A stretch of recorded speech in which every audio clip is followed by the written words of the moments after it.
1 2. Check 1 2. I don't know what's going on tonight, y'all. The tech is teching. Check the tech is teching. Please give me a 1 2 1 2 in the comments if you can hear me. Check 1 2. Yeah, I think you can hear me now. All right, listen. This is what it is. We'll do it live. Okay. And that's how it goes. What's up, everybody? Chilling, checking in with you. I knew tonight would be haunted. I knew this would be weird. Trying a couple new things tonight. One of them is a higher resolution on the video. So let me know how it looks, how I taste, how I sound, how I smell. It may be, let me know if it's laggy. Let me know if it's not aligned with the voice, whatever. Trying out a little bit higher resolution on the stream so that when you watch the playback, it's higher resolution, right? We want to be sharp as possible, but it does take resources, computer resources. So I want to make sure we're experimenting. We're in this journey together. We're doing this together, right? This is Hip Hop Can Save America. Y'all are America, and we're working together. So I appreciate your feedback and the live feedback as well, just to let me know that we're looking and sounding good. For some reason, the audio wasn't working right away. Seems to be okay now. Not how I want it, but it's all right. And the video, again, we're a little bit sharper, trying to be a little bit sharper. Let me know if the video looks good. I don't want to see lagging, and I don't want to be out of sync. So if I look and sound good, let me know. Now, that being said, we're not doing a real full show tonight in terms of a guest, an interview. It's just that I haven't been here for a couple weeks, and I've been working really hard behind the scenes to get some things done that furthers the mission of what we're doing here on Hip Hop Can Save America. So if you're watching this on the playback, and maybe it's the first time checking the show, you'll be like, oh, this guy, he's just talking. That's cool. You know what I mean? So cool. I appreciate that. We're going to get back to having guests. I was away for a couple of weeks, and because my entire team was away, me, kind of the cycle of inviting guests and booking guests and getting everything lined up fell to the wayside. I've done a couple off in the background, and I'm going to, make sure we air those in the next couple of weeks. And then we'll be back to live guests probably in the middle of the month. So we're going to keep going. I'm not done yet. Peace and love to Andrew Wang, of course, a mighty supporter of ours in the chat, as well as AJ Rock, who has supported the show. And thank you for joining us tonight. Chilling. So what I wanted to do was I wanted y'all to see my face. I can't see y'all faces, but, I wanted to make sure that I was back, let you know that I'm here. We had a really, really packed couple of weeks, spreading the gospel of, not the gospel of hip hop. I'm not saying that, but the gospel of the idea that hip hop can save America to the world. As some of y'all know, I was in Ireland for the European Hip Hop Studies Conference. I presented sort of a paper discussion. It wasn't like research or anything, but it was some concepts I'm working on. And that was really great to interact with folks who are hip-hop based educators and some activist types, but mostly educators. And they were from around the world, throughout Europe primarily, but obviously folks from here as well. It's funny when you go away, most people know this if you're in this kind of game, when you go away from your hometown or from your home country, you end up meeting people and getting really cool with people that are in your home country, you know what I mean? But you guys didn't really like cross paths in your hometown. I used to get this all the time in New York when I'd cover New York hip hop for many years, and then I'd go out of state to like some event and I'd find the New York artists, and we never crossed paths in New York. Maybe I wrote about them, but we never were in the same place at the same time. And but we were in France, and I'm hanging out with Sky Zoo, and it was that's the kind of thing that happens sometimes when you're out of your home base. So Europe was good. The hip hop studies, the academic connection to hip hop is alive and well. They're trying to learn some things from us because obviously that's sort of a movement that we've been burgeoning and blossoming in this country for quite some time. Andrew Wang mentions in the comment section there the Carnegie Hall Summer Music Educator Workshop that he just attended, and there was hip hop all in the mix there as well. So that was cool. And then yes, of course, the Hip Hop Ed Conference as well, which is a yearly event. The good folks at the hashtag Hip Hop Ed movement. I was up in New York City back in my old stomping grounds, and it was great to be amongst family and friends who do that kind of work, the hip-hop ed movement. We'll talk a little bit more about it if y'all want. I'm going to do the opening, and then we're going to talk about what we're going to talk about tonight, which is whatever y'all want to talk about. It's really just an open format. Hopefully there's people like watching and tuning in and paying attention. If not, I'll just ramble for a while about some things. But please, keep it going in the chat. Let's have some commentary, some back and forth. It's really, I want to do like an open format. I want this to eventually be, and we'll do this better in the future. So this is sort of a trial run. I've done it once before, where we can have like a safe kind of intellectually curious and, respectful place to dialogue some hip hop stuff on the smart people tip, not to be like stuck up or hostility or anything like that, but just to have a place where we can occasionally, maybe it's a segment of the show, maybe it's an entire show like this, where we say, hey, here's some things we've been kicking around, and I'd love to hear what you think about it, Manny. Here's what I think about it, Manny. And then obviously whoever's watching can join in and learn some things or hear some perspectives, and we'll see what comes up. So, we started with conferences. Maybe we'll get back into conferences. Let me play the intro so people know that the show has officially started, and then we'll get into what's on your hip-hop mind. Let's go. Manny Faces. You sick for this one. Sick for this one. Sick for this one. The thing about hip-hop today is it's smart. It's insightful. The way that they can communicate a complex message in a very short space is remarkable. And a lot of these kids, they're not going to be reading the New York Times. That's not how they're getting their information. My hip-hop will rock and shock the nation. Hip-hop culture is more than music. Teach the youth and speak the truth. Show 'em what peace can do when they're reached for you. My hip-hop will rock and shock the nation. Rap is something you do. Hip-hop is something you live. So hip-hop didn't invent anything, but hip-hop reinvented everything. This is Baby Girl Faces, and this episode is brought to you by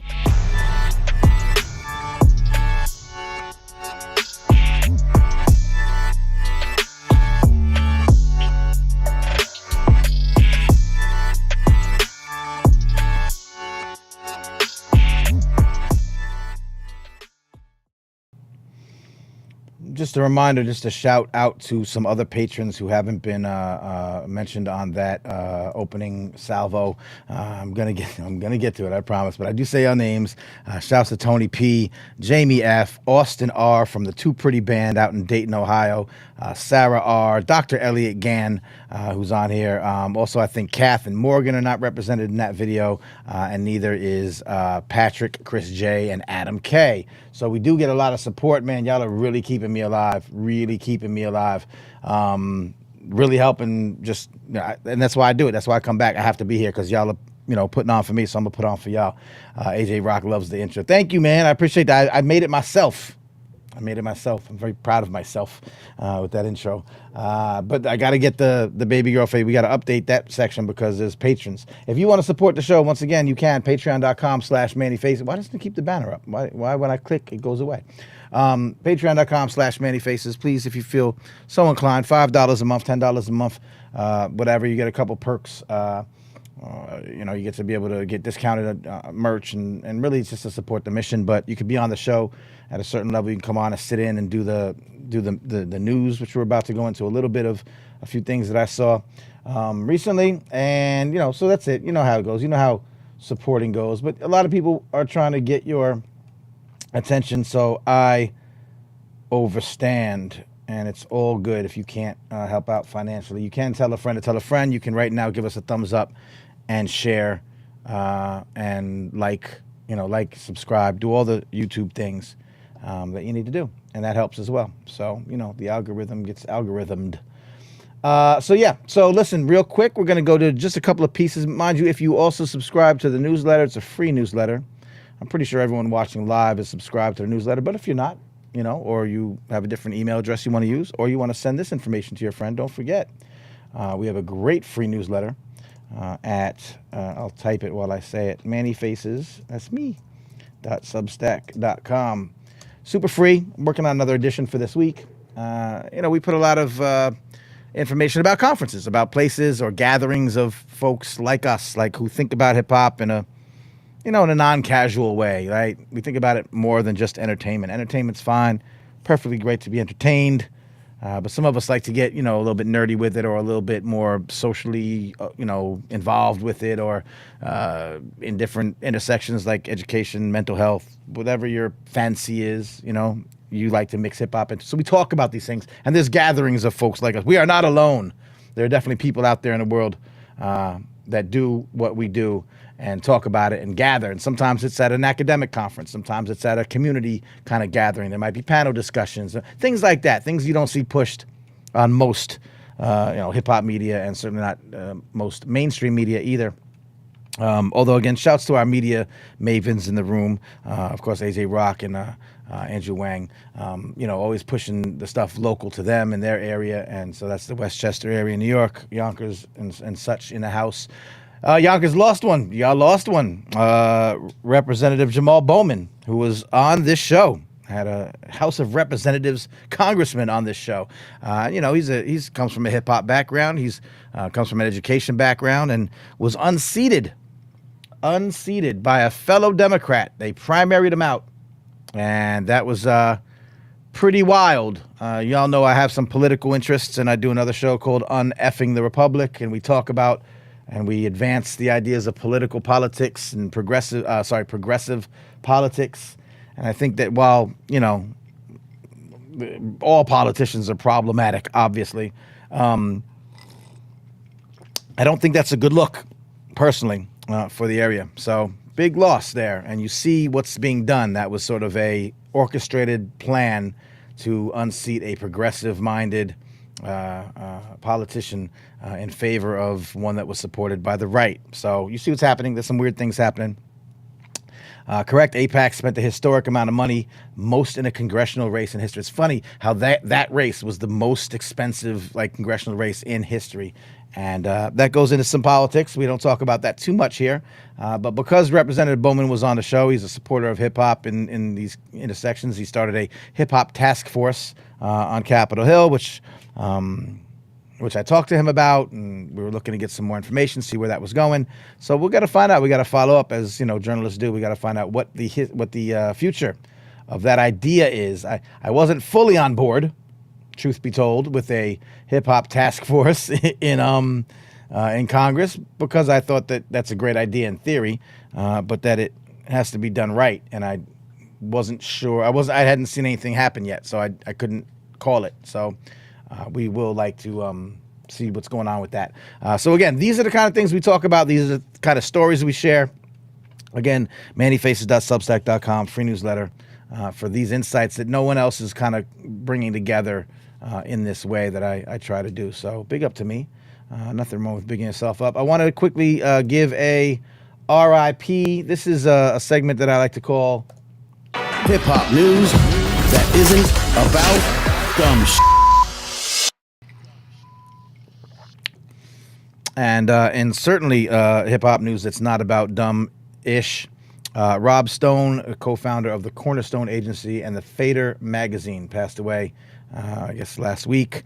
As a hip-hop journalist, you know who Rob Stone is. You know what Cornerstone is. You know what the Fader is. This was a guy who was a promoter, someone who put together this marketing agency that was instrumental in, helping advance the careers of many of the artists that we know and love, and of course the Fader magazine, which was a solid piece of journalism, a solid magazine for many years, passed away. So big ups to friends, family of Rob Stone, AJ Wood, AJ Woodson, AJ Rock. Oh man, R.I.P. Yep, that just that passed through. Things get passed around so quickly, and then it's like, you miss it. June 25th, actually, so about a week ago. Yeah, about a week ago. So, peace to Dr. Elliot Gann, also a supporter of this show. Did I mention your name? I think I did. I hope I did. I really got to get on that. Just, y'all, don't, blame my heart. Don't blame my mind. AJ wrote, of course, AJ, again, hip-hop journalist in his own right, and you wrote for Fader magazine. That's what's up. Yeah, Fader was dope. Fader was a good, solid magazine. It wasn't about the, it was hip hop news. Well, I think it was more than hip hop, but it was hip hop news that was more than dumb shit. You know what I mean? So yeah, I appreciated the work of Cornerstone and Fader. I remember I used to get was it like CDs, like this Cornerstone mixtape. What was it they used to send out? They used to send something out, and it'd be like kind of I forget what. Anyway, so shouts to the friends and family once again of the late great Rob Stone. Anyone who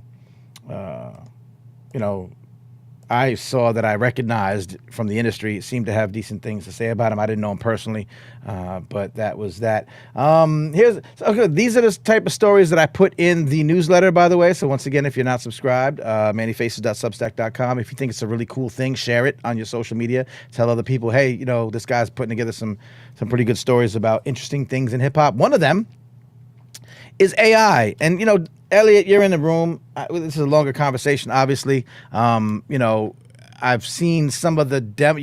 Elliot Gann, of course, Today's Future Sound, works therapeutic beat making. He's been on the show. We're going to have him back soon to give us an update of recent activities. Travels the world using the idea of making beats as therapy for young people, older people too. And it's been great because he's such a great beat maker. He'll make a beat a day for 958,000 years.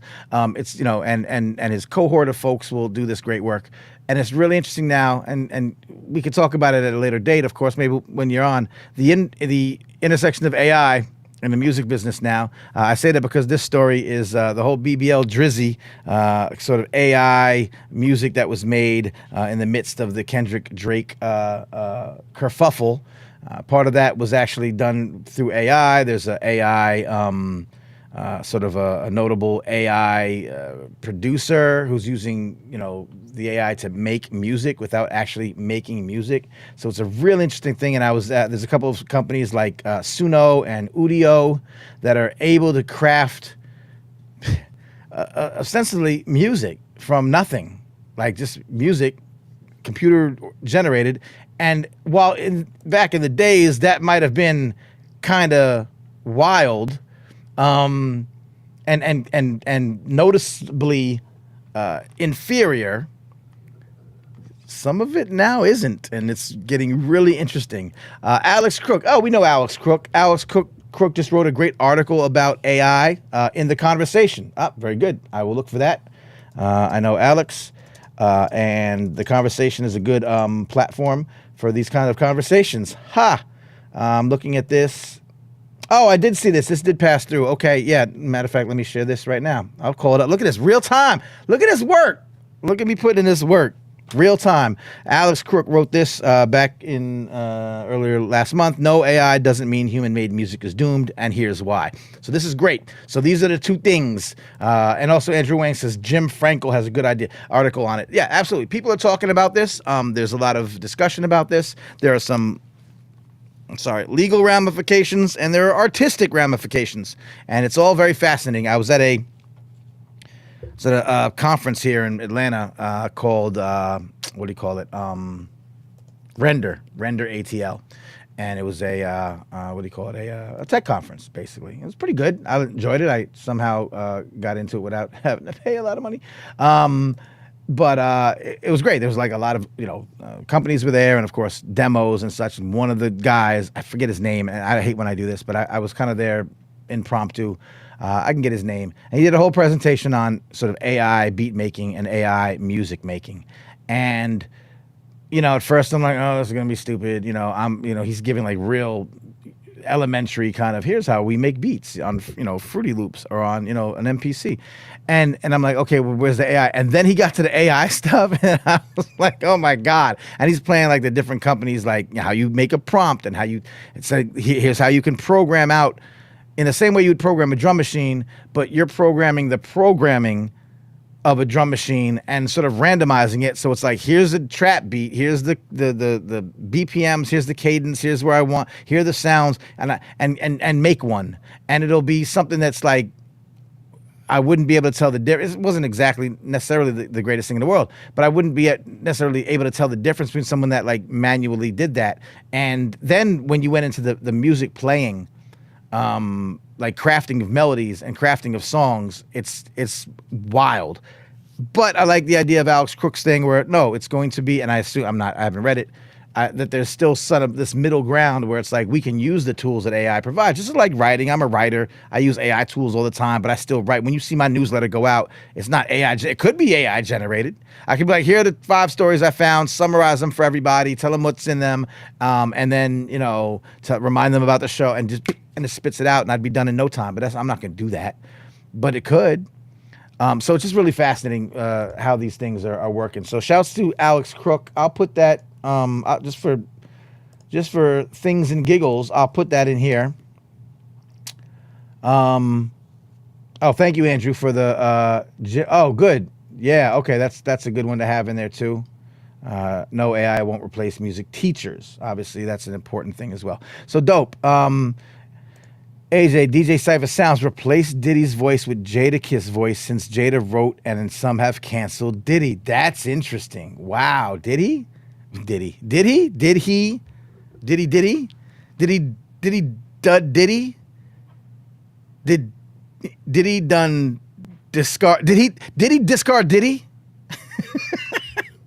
That's interesting. That's interesting. Wow. Since he wrote it. Wow. That's interesting. Now, that might be cool and all, but then now, does Jadakiss want you to do that? Like, you can.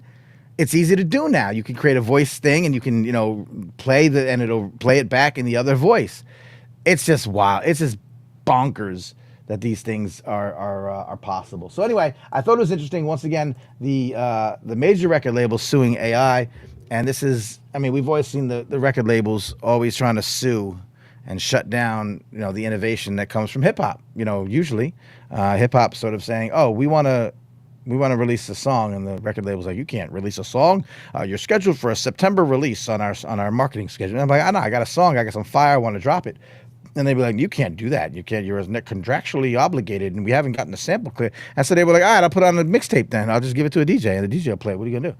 Like, that's like one innovation that hip hop went to go around and be creative in the face, smack the face of the record labels that then they built an entire industry around. So the BBL Drizzy story is sort of like hip hop doing that again. Like, we're gonna take this artist and you know this or sounds or whatever, not necessarily like the AI Tupac, like what Drake did to Kendrick, bringing that in. Like, there's so many wild ramifications to what's happening here. So it's really interesting, especially if you nerd out on technology as well. So he says, so AJ says, Cypher said they wouldn't let him play the original and he wanted to still play it. So putting in Jadakiss, who wrote the song, or wrote the verse, so legitimately he's just kind of putting it back to like a reference track, right? Like putting it back to how it was.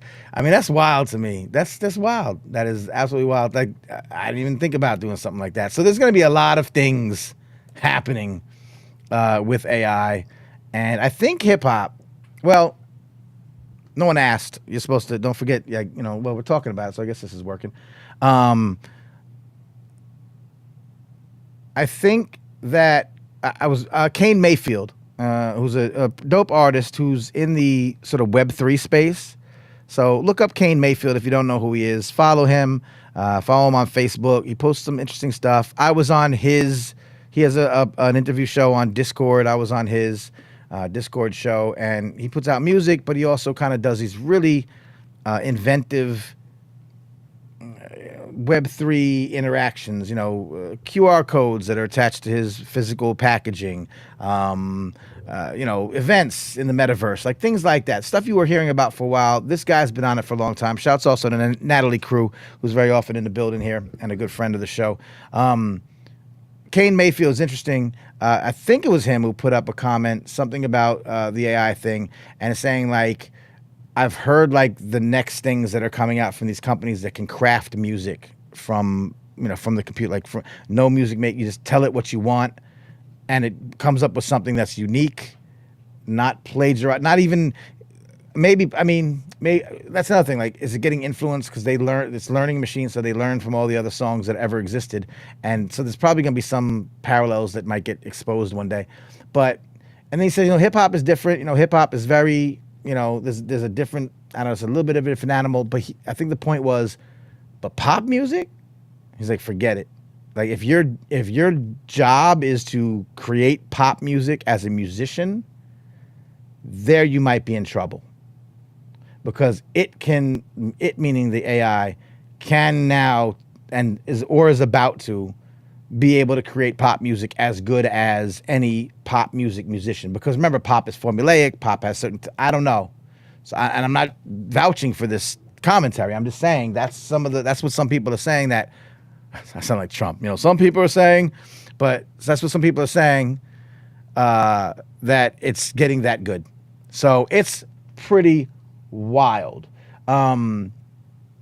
And again, it's the idea of do we use it as a tool to still inspire creativity? They said this. Andrew says Spotify CEO says music requires no effort these days. I don't fully agree with those statements. First of all, I don't like any blanket statement like that about shaking fist and stand, get off my lawn about anything, because I think that's too blankety. So if that's what the Spotify CEO says.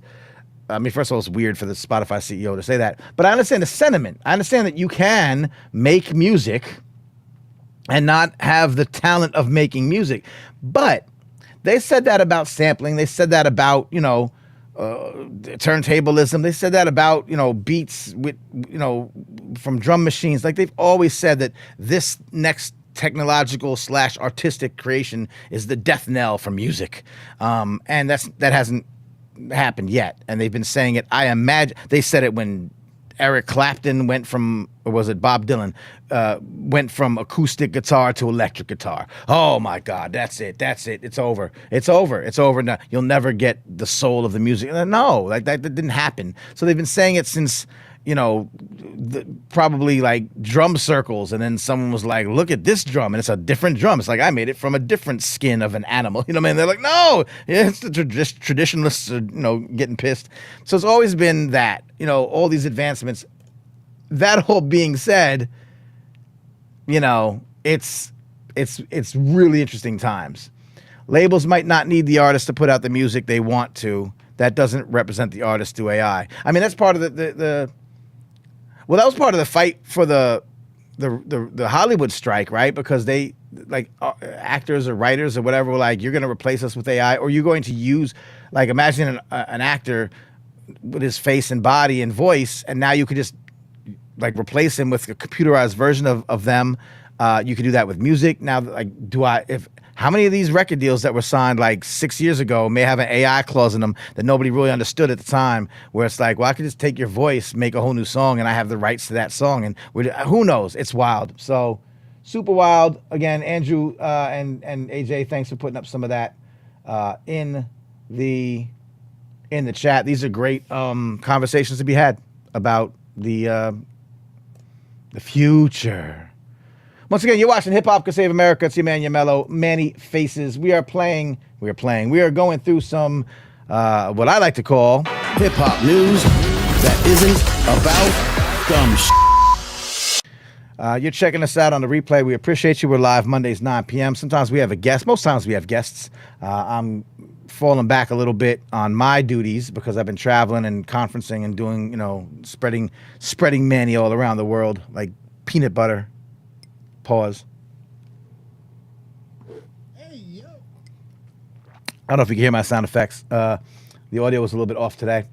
That was the Ayo sound effect. That's for the closed captions. Plays Ayo sound effect. Look, you can hear it. Hey, yo. Anyway, so right now we're doing that. We're going to talk about some things that might be on your hip hop mind. These are some things that are on your hip hop mind. So we can go into whatever. You know what? Let me play. Let me show you one more story. I just saw this today. Pretty cool, I guess. You hear about this? Wu-Tang and Nike Dunks coming together. Look at that. I don't think it comes with the bees. That would be really unbelievable.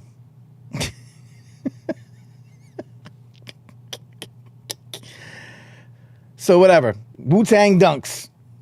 Why not? Who knows? Firm date not to be announced. The Wu-Tang Nike Dunks were originally created back in the late 90s, and only 36 pairs were believed to be in existence. Select pairs from the original run have made their way to the secondary market and auctioneers from time to time, generally demanding an asking price of over $10,000. At the time of writing, a size 7.5, like it's 7.5, Manny. 7.5 pair is listed on Sotheby's for $27,000. But I guess they're going to be dropping it, on a less limited run. So there you have it. Bing, bang, bong. Hip-hop news that isn't about dumb shit. So there. Boom. Shouts to Bob Knudsen in the building. What's up, my man? How are you, sir? We're just kicking it tonight. We're just kind of like talking about like things that are happening in hip-hop, and people are in the comments and you're throwing some things at me and I'm giving you my 2 cents, and then they're giving their 2 cents, so then we have 4 cents.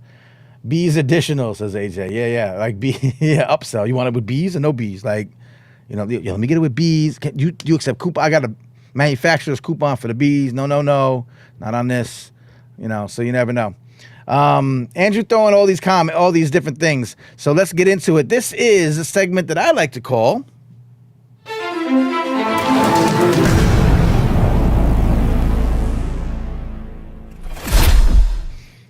What's on your hip-hop mind? So that's it. It's an open discussion. We've been kind of doing it already. Put your questions or comments in the chat. I love having these discussions. I've wanted to create a safe space. This might be I really want this to be like a segment of every show. And then we have so we do the news, then we do an interview, which we're not going to do tonight. And then we do What's on your hip-hop mind. And then sometimes I just rant drunkenly into the night at the end of the show. That's what I want the format of this to be. So if we keep on working on it together, we'll get there. If you can spare a couple of dollars, 36 cents a day, patreon.com/Manny Faces helps me keep this going. I've been very busy in the background. I know I haven't done a couple shows in a couple of weeks because I was traveling, Ireland, New York, but I've also here in Atlanta, and I've also been meeting with some people, and I've also been talking some talk, and I've been designing some things, and I've been writing some writings, and I'm putting together some plans. So there will be a day when I don't need to ask you to contribute to patreon.com or hit me on Cash App. You can do that too. Just let me know. But for now, it does help. It does help. I just had to spend $20 a month on a SaaS service, like $20 a month on one of these services, because it helps me get these videos done faster. It has some tricks and some shortcuts in there that help me, because I'm still one-man dude. I'd love to start paying people also. But until then, $5 a month, $10 a month, it helps. There's a couple perks. So patreon.com/Manny Faces if you are so inclined. If you can't, that's fine. Thumbs up. Give me a thumbs up. Thumbs up the video right now. You know how to do it. You know how to internet. You know how to YouTube. I'm putting the I'm globetrotting, man, but it's tiring. It's tiring. So patreon.com, I'm putting it in here just because it's easier, I guess, if people want to click it. Manny Faces. And I don't know what my Cash App is. I don't need to be doing this right now. But if you would like to know, it is Cash App is Manny Faces Media. Boom. So there you go. Ways to help support. It's all good. Like I said, little or a lot, doesn't matter. I'll keep doing it for y'all anyway. And that's why I really wanted to go live tonight, even though I wasn't totally prepared. I'd have a guest. I've been running around. Today I was running around. I was supposed to be home all day, getting ready. And then something happened. And then I had to take care of that. And it was very important. If you knew what it was, you'd be 100% with me. You'd be like, no, man, that was the right thing to do.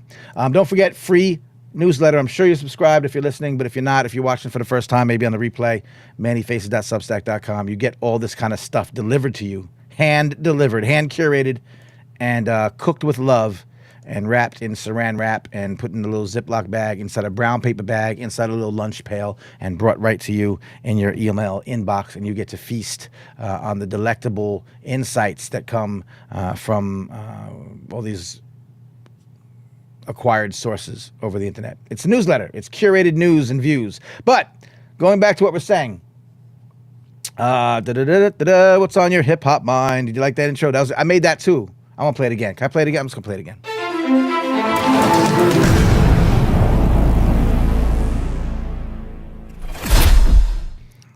I think when Andrew Wang first saw it, he was like, "It sounds like Who Wants to Be a Millionaire." It's giving Who Wants to Be a Millionaire. So anyway, so Andrew said, "Can we talk about the Olympics and hip hop artists? I'm concerned by this." This is a heady topic. There's a lot to the Olympics, hip hop, and breaking the Olympics. Although you might be talking about something else. Andrew, feel free to clarify. The Olympics as a whole.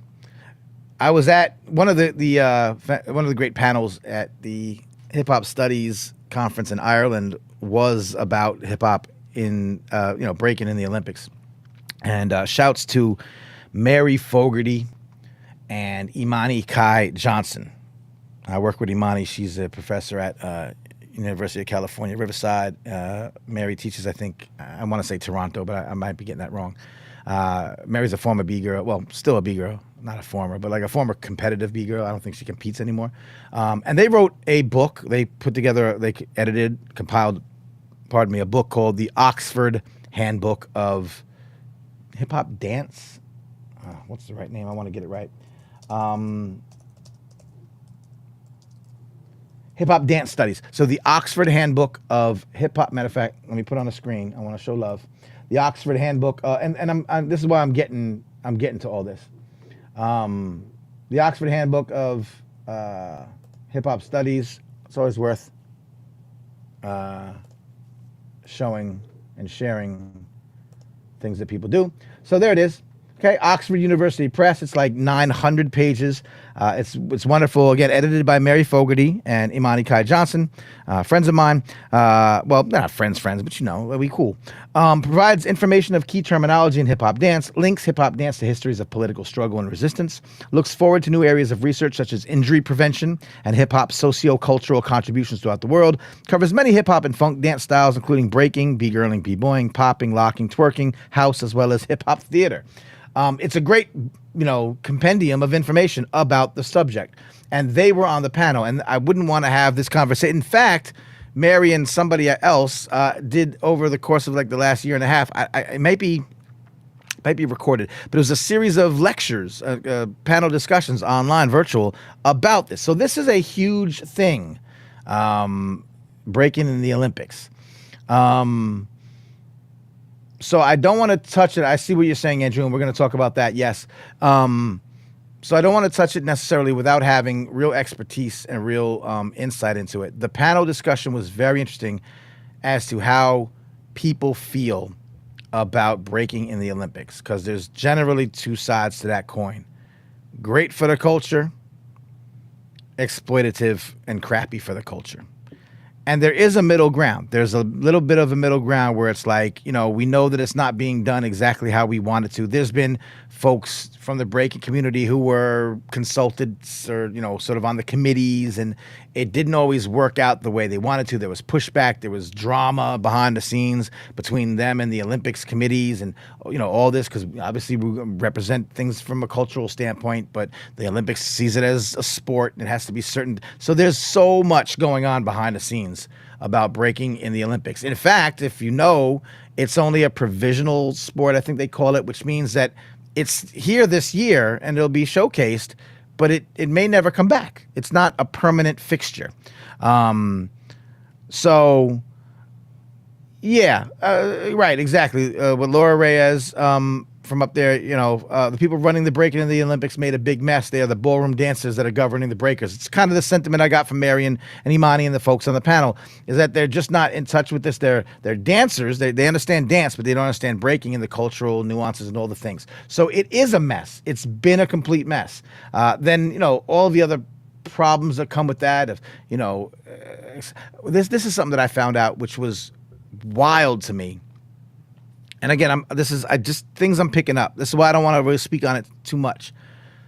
But from what I understand, the dancers, the breakers, will be competing using music that they haven't selected. Like, they just can't come with the music like they rock to, because you can do that in a jam, but you can't do that on the Olympics. You got to get licensing, you got to get permissions, you got to get publishing. Like, it's a whole thing. And they're like, nah, we don't do that. So they basically like have licensed or royalty. I don't know, whatever the music that they're sourcing to play for the breakers to rock to is unknown to them. Again, until they start. Like, they'll be like, it's your turn, and here comes the music. Like, you don't even get to practice to the music.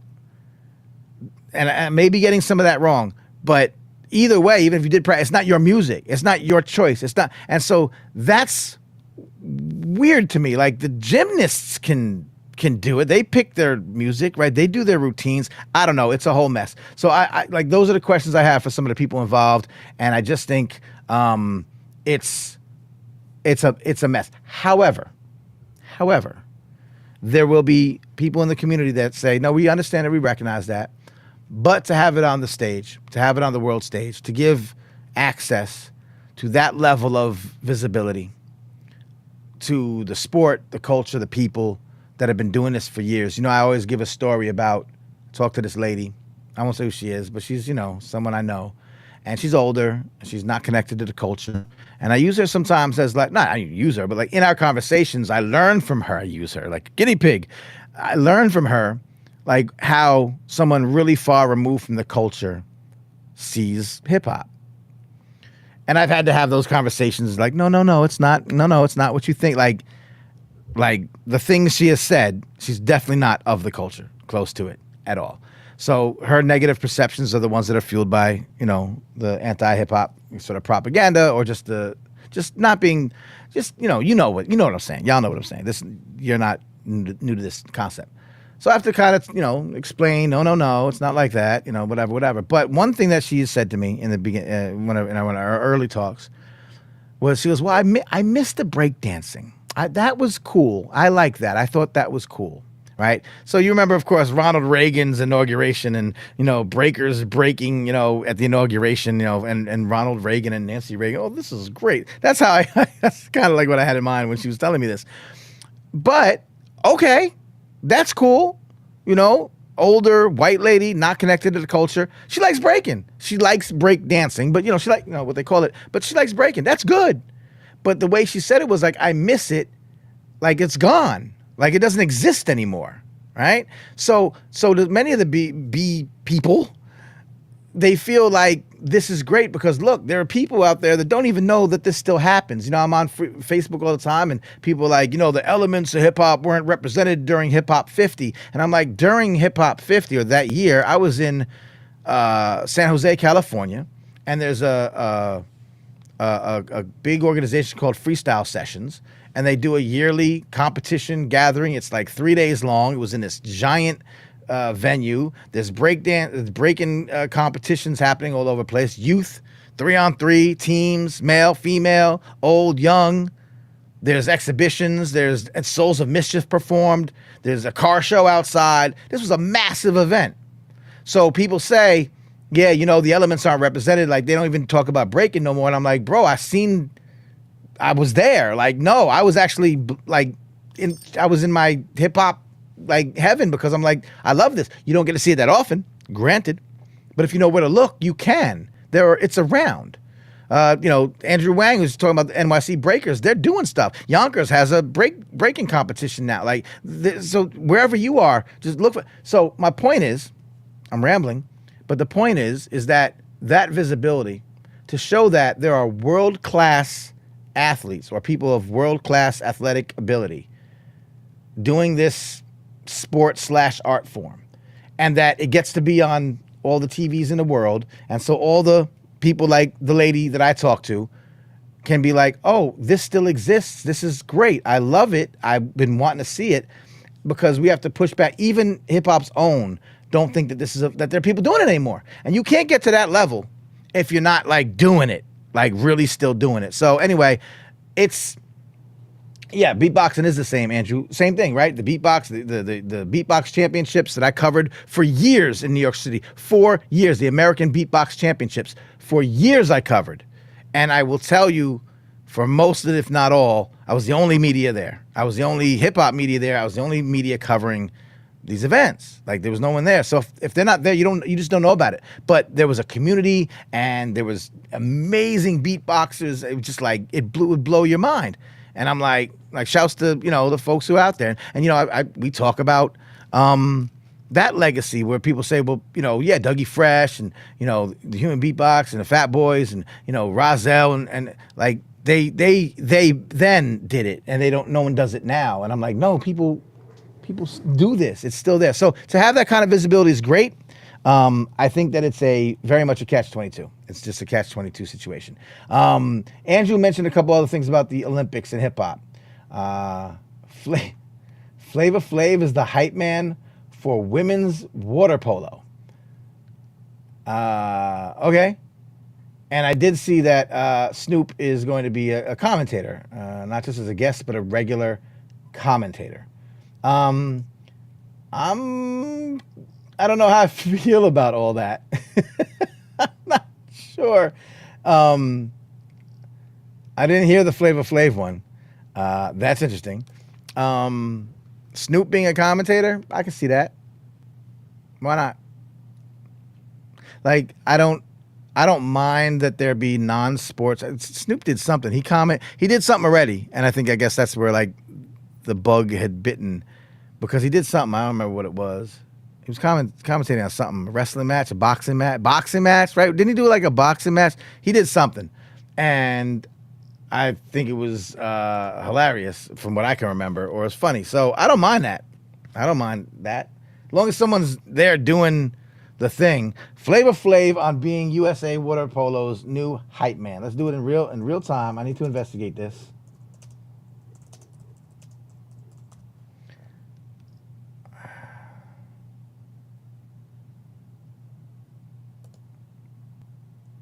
Flavor Flav is hyped to spawn. Yeah, I'll put it up for y'all to see it. We'll read it together. Maybe y'all had heard about this. I hadn't. This is one thing that slipped. Yeah, I'd heard about Snoop, but not Flav. Right. What up? What up, Jimmy? Jim Stevens in the building. Says he heard about Snoop. Yeah, so did I, but not about Flav. But listen, Andrew Wayne doesn't get it wrong. He don't get things wrong. He knows. Flavor Flav is hyped to sponsor U.S. women's water polo team for Paris Olympics. Let's read this together. Flavor Flav has done it all. As a rapper and member of the iconic rap group Public Enemy, he claimed the most prestigious award in music when he won a Grammy in 2020. When he wasn't on the mic hyping up the stage, he also had a TV career, serving as a host for many of his dating reality TV shows. By the way, shouts to Flavor Flav, shouts to Long Island, Strong Island represent, no doubt.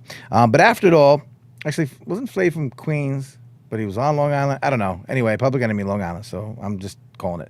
But after it all, the 65-year-old clock-wearing celebrity says it doesn't compare to what he's doing amid an unexpected collaboration pertaining to sports. Quote, I never in my life, honestly, never thought of me sponsoring a United States Olympic team. I don't know what that means to sponsor a team. Maybe it'll explain it. Flavor Flav told NBC Olympics, quote, for me doing this, I ain't gonna lie, to me this is one of the biggest things that I feel I could have ever done in life outside of the other accomplishments that I've made in music. By sponsoring a water polo team and helping these girls out, this is bigger than me winning a Grammy. It's not entirely unusual for a rapper or celebrity to show their support in sports. This is stupid. Lil Wayne admitted to being a big fan of tennis. And actor and pro wrestler Mr. T expresses excitement about watching curling, and that's a stupid paragraph. On May 4th, Flavor Flav said that his manager was scrolling on social media and made him aware of a post from U.S. women's water polo captain Maggie Steffens. In the post, Steffens expressed her excitement for the 2024 Paris Olympics, but wrote about the struggle that many women athletes have to go through to compete at the games. Steffens says, quote, many of my I know it's Roosevelt, AJ. I know that, but I know. Anyway, I know Chuck is from there, but I thought maybe Flav wasn't. But you're right. I'm wrong. I was right and wrong at the same time. Maggie Steffens says, many of my teammates aren't just champions. Thank you for the correction. Many of my teammates aren't just champions. I'm from Westbury, by the way. Many of my teammates aren't just champions, but also teachers, business owners, coaches, physicians, assistants, and more.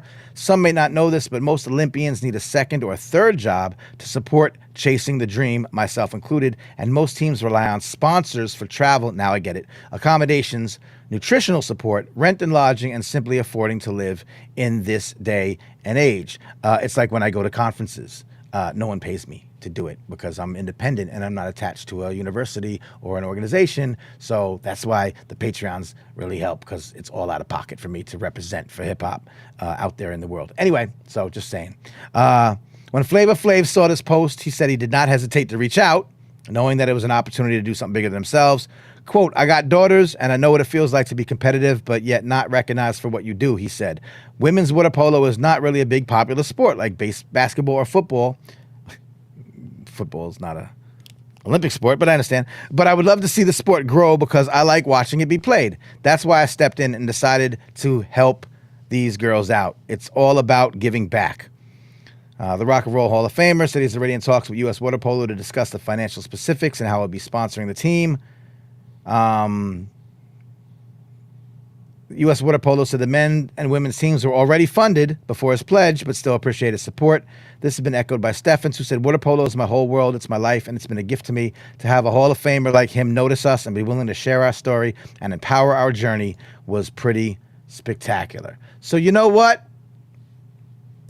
Kudos to you, Flav. I love it. Why not?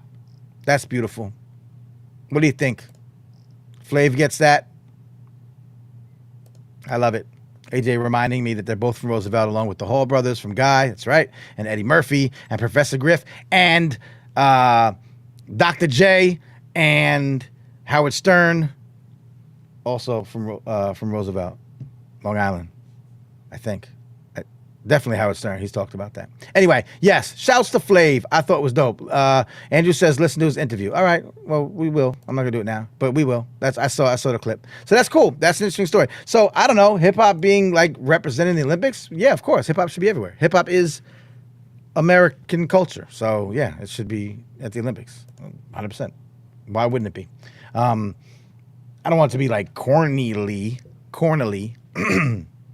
but you know. Sounds fine to me. Like I said, everyone who's checking in, once again, shouts to Jimmy, shouts to Andrew, AJ rocking with us. Shouts to Elliot Gann, who was here earlier, might still be lurking in the background, aka Philip Drummond. Shouts to everyone who's not watching live or watching on the playback, and shouts to all of our wonderful patrons who make this possible for us to come on here and give us hip hop news. Yes, right on. See, AJ, I love it. We know things, and you're a brilliant historian to this. And thank you for the clarification. I love giving Strong Island its props, man. That's my hometown. Well, it's my home island. Well, it's my home counties because, you know, Brooklyn and Queens don't want to act like they on Long Island, but whatever. That's another talk. So right now we're doing something that I like to call What's on Your Hip Hop Mind, and it goes a little something like this. Hit it.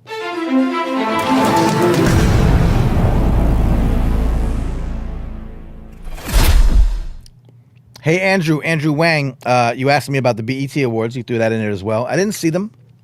If anyone saw the BET Awards, I'd be happy to hear your comments. I see. The other topic was BET Awards. I know. I didn't forget. Yeah, I didn't have a chance to watch either. I saw some of the commentary and feedback. I have put together, again, I was out all day today handling something I didn't necessarily expect to handle, but it's been handled. So I didn't get a chance to finish this the way I really want to finish it. But I'm going to give you all the sneak peek. This is what you'll get from watching live.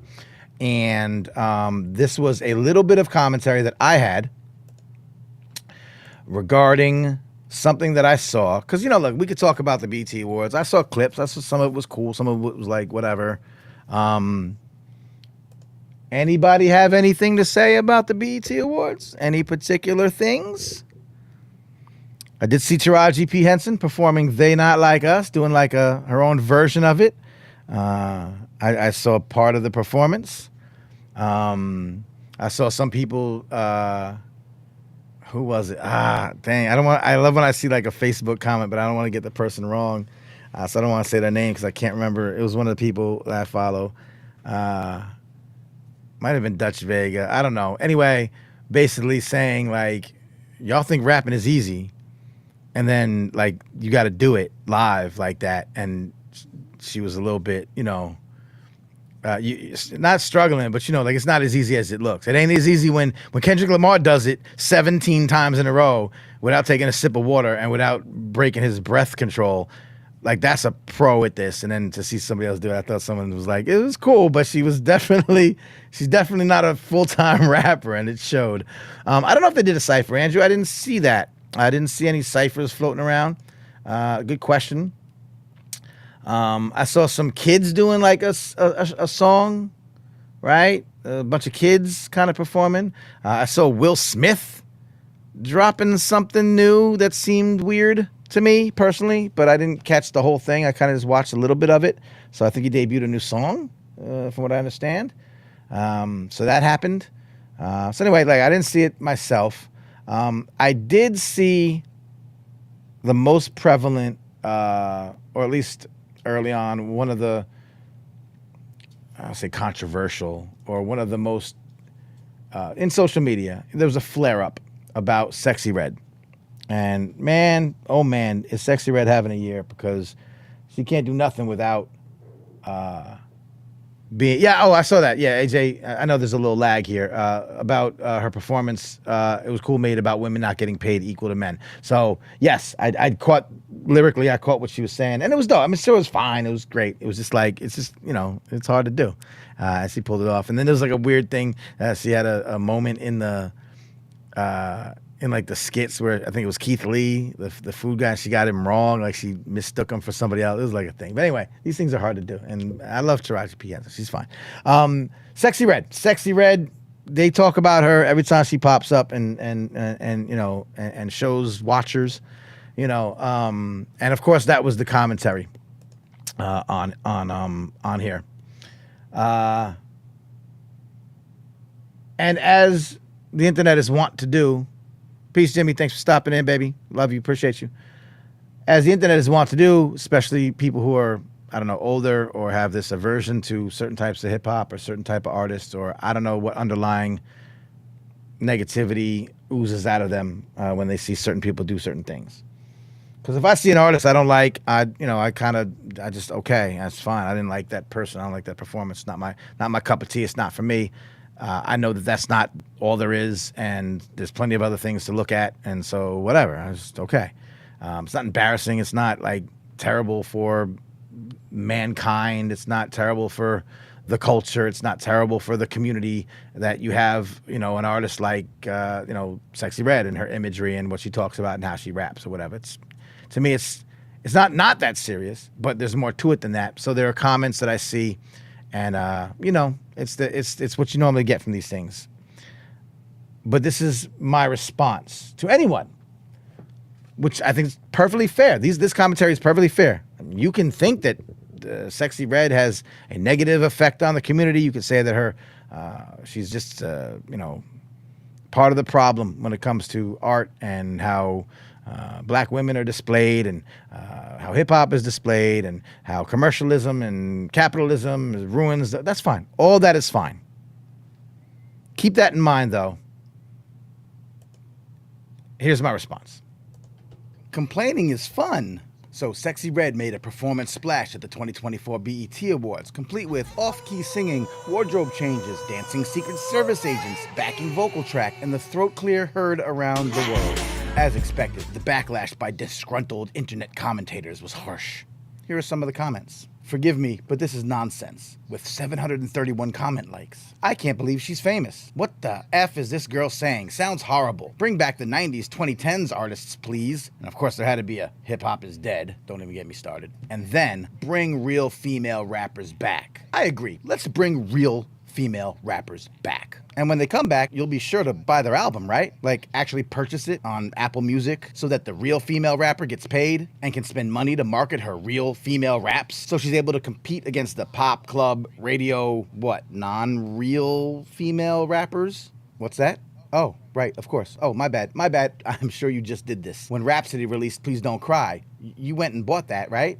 No? What about Worldwide Whack by Tierra Whack? Just came, no? How about over the last couple of years? I mean, you bought Lil Sims, right? No? No Name? Ciroc? Well, whatever. I agree. Let's bring 90s and 2010s artists back then. Wait, what's that? True. I mean, you probably did buy the Master Ace album that just dropped, right? Killer Mike? I mean, Lupe Fiasco, Slum Village? Ghostface? I see. So why aren't the folks who complain so much supporting the things they say they want, because complaining is fun. So sex. There you go. It loops and it says complaining is fun. That's my commentary. Little piece. Little piece. I still got to touch it up and put it out, on the reels and all that. On the real, y'all. Shout out to Grand Pooba. So anyway, my little commentary on the backlash that always comes from these stupid shows. And they're not stupid. It's fine. It was fine. It was great. I would have watched it. I would have watched it. I don't mind watching it. I like to stay in touch with what's happening. In fact, I don't know if I could do it because it's all... In fact, let me see if I can do this real quick. So I like to make sure that I actually watch these things. And I think as grown folk, we need to be doing that as well. I think that it's important for us to pay attention to what the younger folks are into. And if we see a Sexy Red performance, we could turn our nose up at it and say, I don't like that at all. That's fine.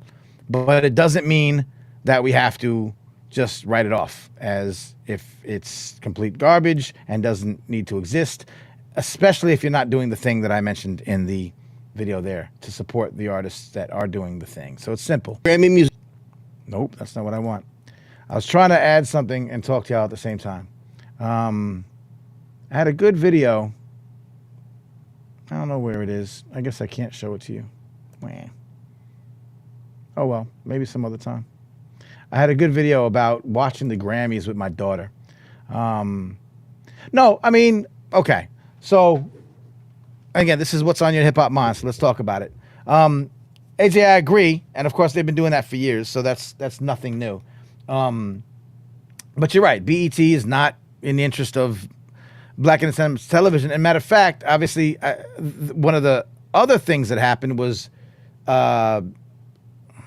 help me, Childish Gambino, homeboy. You know what I'm talking about. Oh my God, Donald Glover, right? Calls out BET, right? And this was interesting. I'm going to try to see if we could play this. Let's see if we could play this. Hopefully, my audio is a little weird today, so I'm going to try to share this. Y'all let me know. We're doing this live. We're just playing it together. I'm just making sure that people know that this is a thing. So it may look weird. It may sound weird. Let's see if it plays. Let's see if you could hear this. Black Entertainment Television Awards. Were you able to hear what he said? There's no way for me to tell unless y'all tell me. So if not, I will repeat what he says.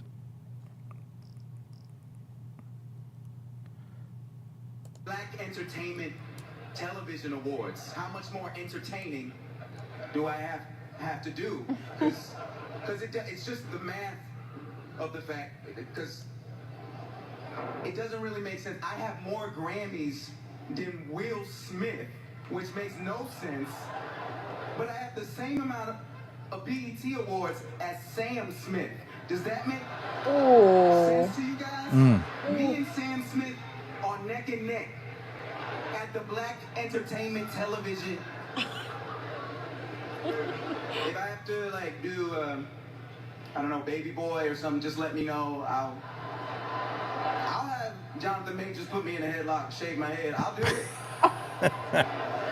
Yo, wild, great commentary. If you could hear it low, basically he says I have more Grammys than more BET awards than Will Smith. But more Grammys than Will Smith, but the same amount of BET awards as Sam Smith. This brilliant commentary, calling it out for what it is. So yes, we have that corporatized thing. What do I expect from BET? That's what I expect from BET. I expect Sexy Red to be there. And I honestly, this is just, I don't know. I don't have a problem with Sexy Red being there. Was on the Roots picnic. She was all over the place. She has a song or two that, all the girls love and dudes too, and people are singing it and dancing. Like, okay, that's it. That's entertainment. That's part of it. So, whatever. Okay. Great. But like I said in my piece, if you don't like it, you have to be doing something to support the alternative. Other than that, it's just complaining. And complaining is fun. I get it. Complaining is fun. So, whatever. What's on your hip-hop mind, y'all? Let's keep it going for a little bit more, and then we'll head out of here. Like I said, we'll be back next week. I will have an interview that will either be live or played back. I think I have one in the can that I want to get across to y'all. Some very good folk who are doing some great work in the intersection of hip-hop and education, which is one of our favorite intersections because so much get some interactions there as well. I lost my train of thought. Oh, yeah. So the people that we're going to have are on that intersection. But obviously, we're always looking for everything. Speaking of the Roots, Questlove on his tour at Hollywood Bowl. This is Andrew in the chat. Only had 90s hip hop artists. The tour at Hollywood Bowl or like the Roots Picnic? Because there was a Roots Picnic they just did in LA. Is that what you're talking about? Or in California somewhere? Only had 90s hip hop artists, not anyone current. I don't know if that might be it.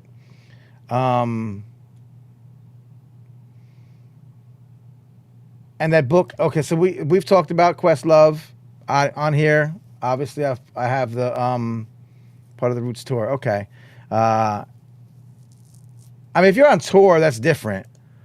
I think if you're on tour, you're probably not going to bring out you don't have to bring out anybody current. I think the Roots Picnic does a decent job of trying to do that. Matter of fact, we talked about it on this show, and I've seen people object because when Questlove was ridiculously criticized, I had a whole thing on that. You watched my whole video on that. But when he was criticizing Kendrick and Drake and the hip hop is truly dead comment, people were then pointing to the inclusion of folks like Sexy Red on the platform of the Roots Picnic. Now, I didn't have a problem. I didn't make that correlation because I don't think that Sexy Red equals hip hop is dead either. Like, I just don't. I don't think that her existing and her performing and really the harmful things people say about her is actually kind of upsetting to me personally. Like, you'll hear people forget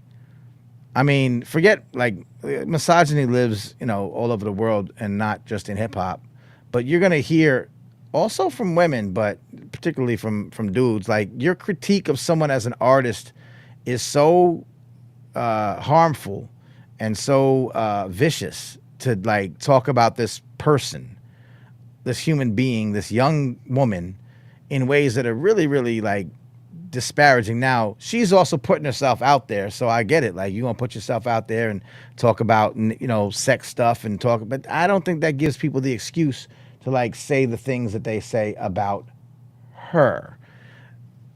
That all being said, I'm just saying that for the record. I think it's problematic as a whole. But I didn't think there was a problem with hip hop being dead because Sexy Red was on the stage. What I said to Questlove, because Questlove was talking about the confrontational aspect of the battle and how someone might get hurt and get killed. I thought that was extremely problematic to say that to the rest of the world because he made it sound like hip hop is nothing but confrontational and violent, and that a rap battle equals confrontation and violence. That's what that one Instagram or I guess tweet, I think it was Instagram, whatever. When he made that post that went viral, hip hop is truly dead. There were so many levels to that because he was saying this battle is first of all, it's not. There's no skill here. Which, what? Stop. I don't even know what that came from. But he called it skillless. He called it slinging of mud, which is what a battle is. Of course it's slinging of mud. Jay-Z and Nas threw, there was condoms on the baby seat. We talked about this already. But, and then he was in that battle, and at the time it was very tense. And so you thought anything could pop off. And even though he participated in it a little bit, drumming behind Jay-Z when he did the live version, he regrets it to this day and says, I don't want it to still be like it was back then. I can't believe it's gotten to this. Hip hop is truly dead. And it wasn't Sexy Red that I called out. It was the inclusion of DJ Academics on the prior year's Roots Picnic podcast stage. That was the ultimate hypocrisy to me. If you're going to talk about uplifting the confrontational aspects of hip hop culture, of which there are some, but of which is not the entirety, you had Academics who lives, feeds, and fuels and as the master of that domain, that subdomain. I'm not gonna lie. Like if you want to talk about, you know, the complexity of drill music and who's killing who and who's in that violent subculture, that's the guy. He's the guy that's making that a thing because he's fueling it and making it happen. So, but you included him on the podcast stage just last year, and this year suddenly in the middle of a battle, you're worried about violent hip hop provocateurism. Like get out of here. So anyway, so that was my problem with that. Now, if the Roots don't put new artists on their tour, that's fine, because at a tour you're going to get a Roots audience. I would like them to. I'd love them to feature. I'd love older artists to feature newer artists. That's cool with me. Like I could see like JID, being rocking with the Roots. I could see, Corday. I could see like there's a bunch of like newer artists, like newer. And if you want, I definitely, like I said, get Rhapsody on there. She's not new, but she's still undervalued or underserved. Get Lady London, get Little Sims from overseas. Like there's people you could put on the stage. Yeah, I'd love it if they did that, but there's no obligation for them to do that. So I'm not mad that they don't. However, shut the F up, because your criticism is just fueled by the fact that you're not helping that issue. You're not bringing newer artists who are good, worthy. It's all subjective, but you're not giving them the shine. So if you're not giving them the shine, bro, then that's on you, which is what I was saying with Questlove. Because then he backtracks, and then eventually in an interview, he says, I don't mean to say that there's no good hip-hop out there. That is what you said, though. You said hip-hop is truly dead because of a battle, and that's what people are going to take away. And you know what? Like I talked about in this last video I did about not everything that hip-hop glitters is hip-hop gold. When you put out misinformation, you put out something the first time, 100 times more people are going to hear that than your backtrack or your apology or your clarification. So you do have to think about that before you open your mouth. So do I care that they don't have newer people on the tour? It'd be nice, but they've shown me, and I love Black Thought. I love the Roots. To be honest, the Roots is like a foundational core, hip hop, vibe to me. But I'm not expecting them to play that part. They haven't shown, especially with Questlove and these missteps. They haven't shown me that that's their role. Do I want more OG artists to do that? Sure. But if they don't, guess what? The new G artists are going to figure out a way. And I think that's where there's like problems sometimes. AJ said the rappers make music for the youth. Many complaining are not in the demographics the artists make music for. Our parents didn't feel our music we call the golden era of hip hop. I mean, it's an age old, and it's not just hip hop. It's rock and roll. It's jazz. It's all the things. It's every form of art since the beginning of time. There are people that don't like the movies now. They're like, these aren't movies, these superhero movies. I want art house films. I want dialogue. Back in the day, the same thing, movies, penmanship, like whatever. Like people are going, that's just the way it works in the world. We're going to complain and not connect with the next generation. But like I said, and I'll play this. I think this is worth playing, so bear with me one time.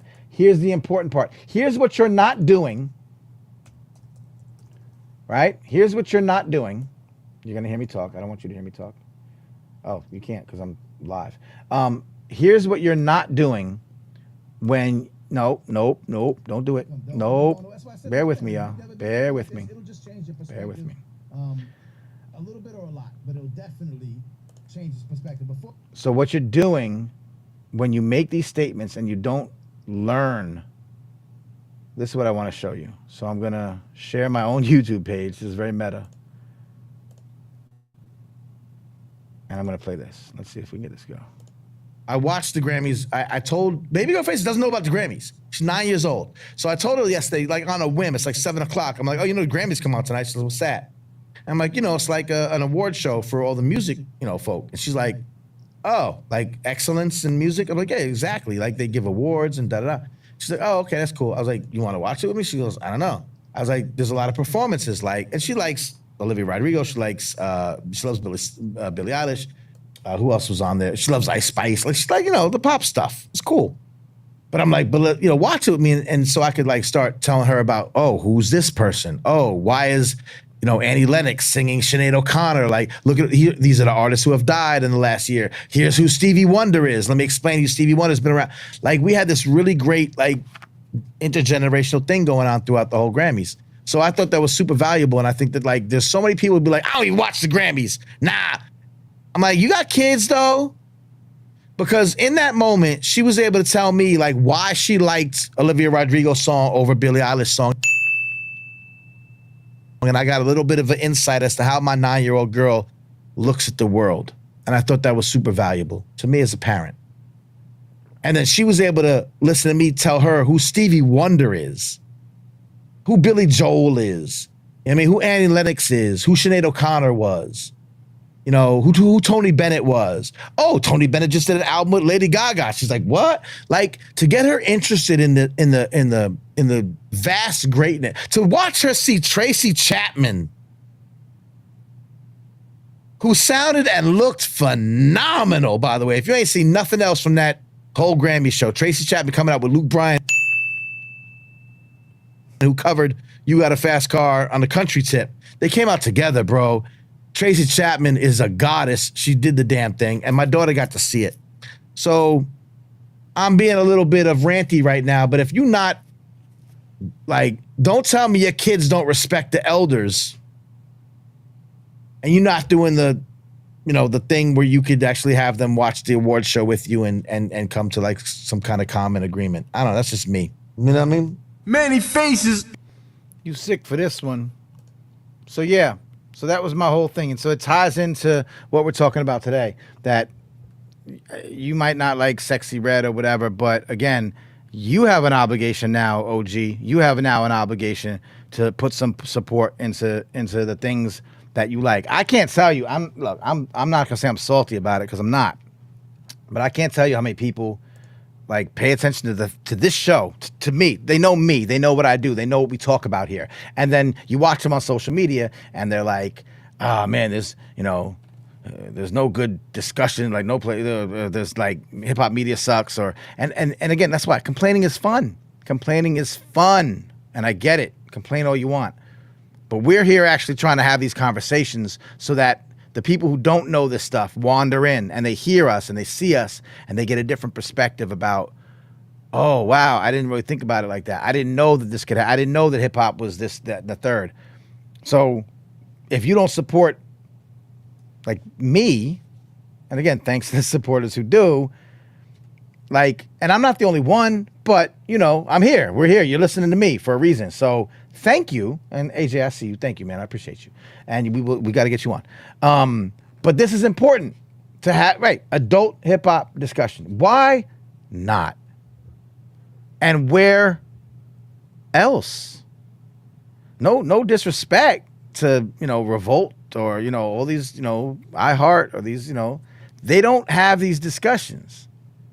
And they try to sometimes, and they don't. And it's just they don't. So we're doing it. And tell your friends and be here and come join us. Now, it's not just me talking for 2 hours, although I did it tonight.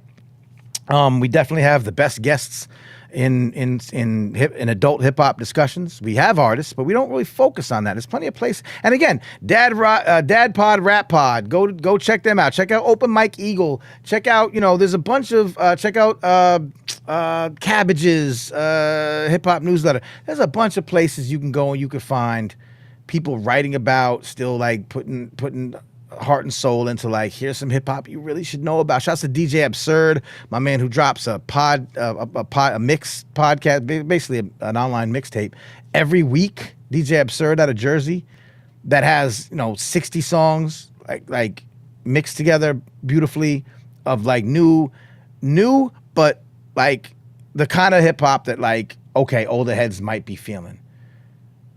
But I'll be damned. DJ Absurd's put out like 500 episodes. He's been doing this for like years.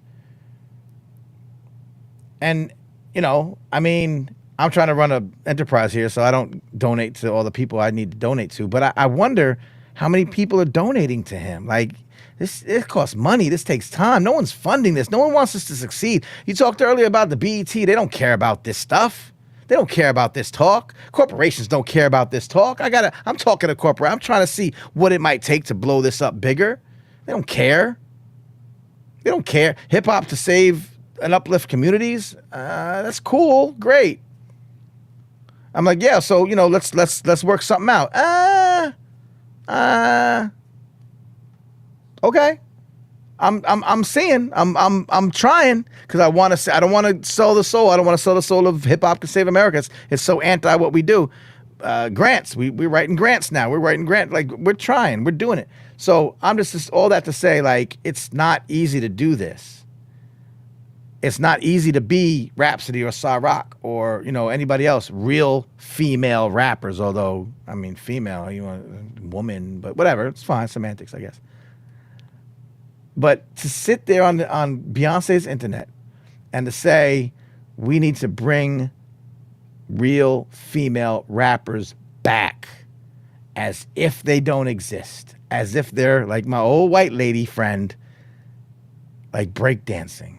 I loved breakdancing. I used to love it. Like it's gone. And you supposed to be for the culture and you on internet talking about bring back real as if they don't exist. Whew. Come on. It's like Questlove saying hip hop is truly dead. It is a slap in the face to everybody out here doing this kind of work. That if Questlove, if you wanted to say their name, that would have been such a big uplifting boost for them. Right? If you on the internet saying, I can't stand Sexy Red, that's why I listen to Rhapsody. But they don't, because complaining is fun. Activism isn't. Activism takes effort. Activism takes work.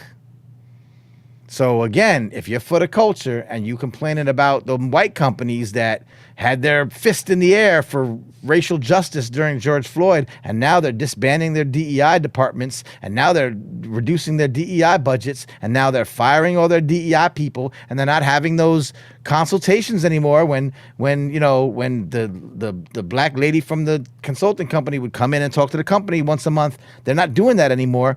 And you look at them sideways and say, yeah, what happened to your, big promises of being, of helping the cause? You look at that, but then you're doing the same thing to your music and artistic and again, this is not just, we're all guilty of it. We're all guilty of it because complaining is fun. Complaining is fun. But there's something you can do though. Like we complain about the Knicks and who they just traded. They traded Hartenstein. All that. Okay. Like there's nothing we can do about it though. So we complain because that's all we can do. We complain and we can support and we buy tickets and we watch the shows. That's how we support. We don't complain without supporting. We complain because we're supporting. Ooh, bars. But when you just sit on the internet and complain without supporting, well, then you're just as bad as those other folk, in my opinion. Come on. Anyway, there's the rant at the end of the show that I do. But this was great. I'm really happy that we did this. Like I say, I was really kind of, questioning even coming on tonight. I've been traveling. And again, my day was it went a whole different way. I was ready to, lock in, get some stuff ready for the show and maybe do the interview for the person, do that response video. That'll go online in the morning. I'm not going to do it now. It's too late. No one watches videos at 2 a.m. That's not true.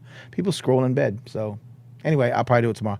Anyway, thank you. I'm glad this worked out. Thank you to AJ Rock. Thank you to Andrew Wang. Thank you to everyone who was tuned in and conversing with us and putting their 2 cents in. Shouts to you if you're watching on the replay. It is a good place to be. It's a good place to have these discussions. Like AJ says, one of the dopest shows, podcasts, our age group who still love hip hop, and also young folk too, like younger folk who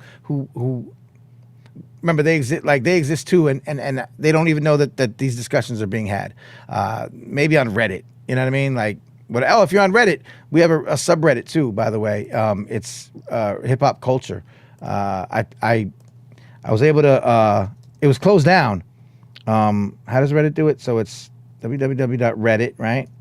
I don't know if you're on Reddit, but anyone watching, and it'd be R for Reddit, and then Hip Hop Culture, and that's another place that I try to share information.